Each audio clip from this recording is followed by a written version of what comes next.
नमस्कार, मैं डॉक्टर तुषार राउत हूँ। मैं कंसल्टेंट न्यूरोलॉजिस्ट और स्ट्रोक स्पेशलिस्ट हूँ कोकिलाबेन धीरूभाई अंबानी हॉस्पिटल में। और हम यहाँ पे आज जो एकत्रित हुए हैं वो स्ट्रोक के बारे में जानने के लिए कि पक्षाघात या स्ट्रोक क्या होता है, उसके लक्षण क्या होते हैं, उसकी ट्रीटमेंट क्या होती है और उसके लिए क्या प्रिकॉशंस या परहेज़ रखना चाहिए।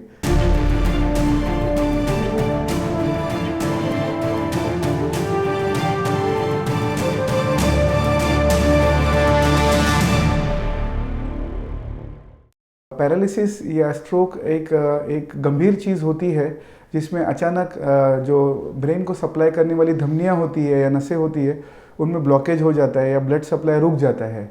इसके कारण एक अंग अपना एकदम से निकम्मा हो जाता है जिसमें कि वो काम करना बंद कर देता है। हाथ पैर या फेस तिरछा हो जाता है, बोलने में दिक्कत आ जाती है, कभी कभी चक्कर आ सकती है, बैलेंस बिगड़ सकता है, सर दर्द उल्टी भी हो सकती है।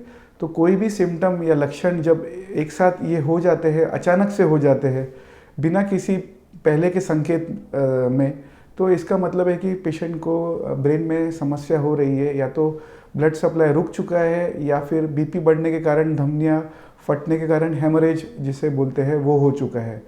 तो कोई भी ऐसे लक्षण हम लोगों को जब बाहर पता चलते हैं सोसाइटी में या फिर अपने घर में किसी को ऐसा हो जाता है अचानक से, या ऑफिस में हो जाता है, या ट्रैवल करते वक्त ट्रेन बस में किसी को कभी भी ये हो सकता है, तो उससे पता चलते ही अपने को फ़ोन करके नज़दीक के स्ट्रोक रेडी हॉस्पिटल में पेशेंट को भेजना है जहाँ पे सारी सुविधाएं हो ये चीज़ को ठीक करने के लिए।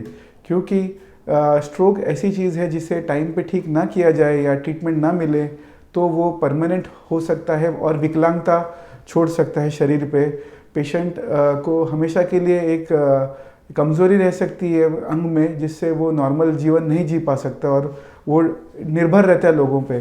तो इसके लिए जब भी ये लक्षण अपने को सोसाइटी में दिखते हैं तो हॉस्पिटल आते से ही तुरंत सीटी स्कैन या एमआरआई और एंजियोग्राफी की जा सकती है, ये जानने के लिए कि स्ट्रोक की मात्रा कितनी है, ब्लॉकेज कहाँ पे है, खून का जमाव कहाँ पे हो गया है। वो पता करते से ही हम एक स्पेशल इंजेक्शन आता है, क्लॉट बर्स्टिंग मेडिकेशन बोलते हैं जिसको, जिससे वो क्लॉट को मेल्ट कर दिया जाता है या वो धमनियाँ खोल दी जाती है। तो ये इंजेक्शन 4.5 घंटे में ही आज तक दिया जा सकता है, जो साइंस ने प्रूव किया है। तो ऐसा इंजेक्शन हम स्कैन करके तुरंत दे सकते हैं ताकि पेशेंट को रिकवरी होने में मदद मिले और तुरंत रिकवरी हो जाए। कुछ लोगों में ये इंजेक्शन काम नहीं कर पाता है किसी वजह से, जिसमें क्लॉट कड़ा होता है, उसमें एंजियोग्राफी करके क्लॉट निकाला भी जा सकता है स्टेंट के द्वारा, या फिर सक्शन पाइप जो ब्रेन में छोटे कैथेटर्स होते हैं वो ले जाके उसको निकाला जा सकता है। जैसे हार्ट की एंजियोप्लास्टी होती है वैसे ब्रेन की भी ये प्रोसीजर करके तुरंत पेशेंट को राहत दी जा सकती है। इसके लिए ये 6 घंटे के अंदर प्रोसीजर करो तो इसका रिजल्ट सबसे अच्छा होता है। लेकिन आजकल टेक्नोलॉजी ने इतना एडवांसमेंट कर लिया है कि इवन 18 से 24 घंटे तक अगर पेशेंट को स्ट्रोक हुआ हो और क्लॉट बड़ा ना हो तो ये ट्रीटमेंट देके उनको बेहतर कर दिया जा सकता है।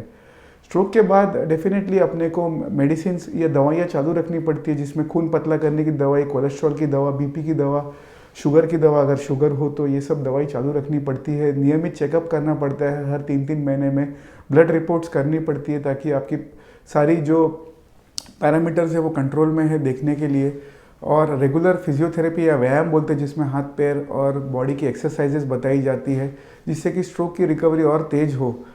इसके अलावा डाइट या खाने आहार में बहुत ज़रूरी चीज़ें ध्यान रखनी है, जैसे चर्बी वाली चीज़ें, चिकनी चीज़ें, तली हुई चीज़ें या जंक फूड जो बोलते हैं, मैदे वाली चीज़ें कम से कम खाएं। जितना हरी सब्जी, होल ग्रेन्स जो बोलते हैं वो सब चीज़ें अपन ने खानी चाहिए।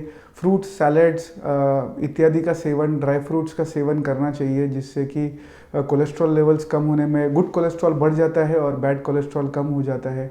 डेली आधा घंटा वॉक ज़रूर करना चाहिए, किसी प्रकार का व्यायाम करना चाहिए और स्मोकिंग और अल्कोहल इत्यादि से दूर रहना चाहिए जिससे कि हमारी बॉडी में जो डेंजरस पैरामीटर्स है जिससे कि स्ट्रोक होने की दिक्कत रहती है वो ना हो और अपन एक नियमित रूप से नॉर्मल लाइफ जी पाए।